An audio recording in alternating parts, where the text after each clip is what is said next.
देखिए, उत्तराखंड की धरती बड़ी ही प्यारी धरती है, दिव्यता की धरती है, भव्यता की धरती है, साधना की धरती है, संयम की धरती है। ये एक ऐसी धरती है जहाँ पर ऋषि मुनियों ने चारों युगों से यहाँ तप किया है। आज भी वो ऊर्जा है इस धरती में। उसी ऊर्जा को ग्रहण करने के लिए सभी यहाँ पर आते हैं और उनका तो परमार्थ निकेतन से पुराना नाता भी है और उनको प्रेम भी है। और इसलिए 3 दिन वो यहाँ पर रहेंगे और रहकर उनका मन है कि बस केवल सत्संग, साधना, गंगा स्नान, गंगा जी की आरती और फिर जो 2-3 कार्यक्रम भी हैं वो भी होंगे।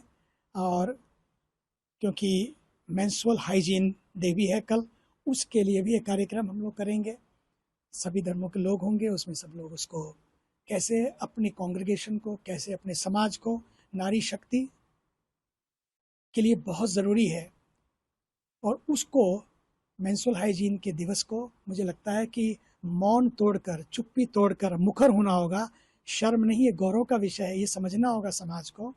और उस पर भी एक कार्यक्रम होगा और भी कुछ कार्यक्रम है, लेकिन मुख्य उनका है कि बस यहाँ रहकर यहाँ की जो वाइब्रेशंस है, अभी हम लोग बैठे थे बात कर रहे थे, यहाँ की पवित्रता, दिव्यता, वाइब्रेशन में रहकर अभी कह रहे थे यहाँ आते ही कुछ कुछ होने लगता कुछ अलग है यहाँ पर, कुछ इस धरती में है जो आते ही मुझे अनुभव हो रहा है। तो ये वास्तव में तप और त्याग की धरती है, संयम की धरती है। तो इसलिए वो यहाँ पर आए हैं और सब ने, ऋषि कुमारों ने शंख वादन से उनका स्वागत किया, गंगा जी की आरती उन्होंने की और अपने भाव भी उन्होंने प्रकट किए और बड़ा प्यारा वातावरण। स्वामी जी गंगा से बहुत पुराना जुड़ाव उन्होंने अपनी तरफ से बताया।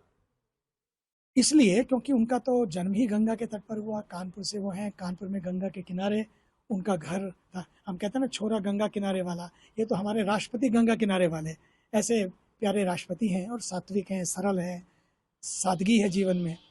और इसलिए उनका गंगा जी से संबंध बचपन से ही रहा है और इसलिए खींच खींच के गंगा जी उनको यहाँ पर लाती हैं और वे बहुत ही आनंद का अनुभव कर रहे हैं। यहाँ पर जो भी आता है वो परमार्थ निकेतन में गदगद हो जाता है, लगता है कि स्वर्ग में है और ये धरती ही ऐसी है। ये तो माँ गंगा का प्रताप है।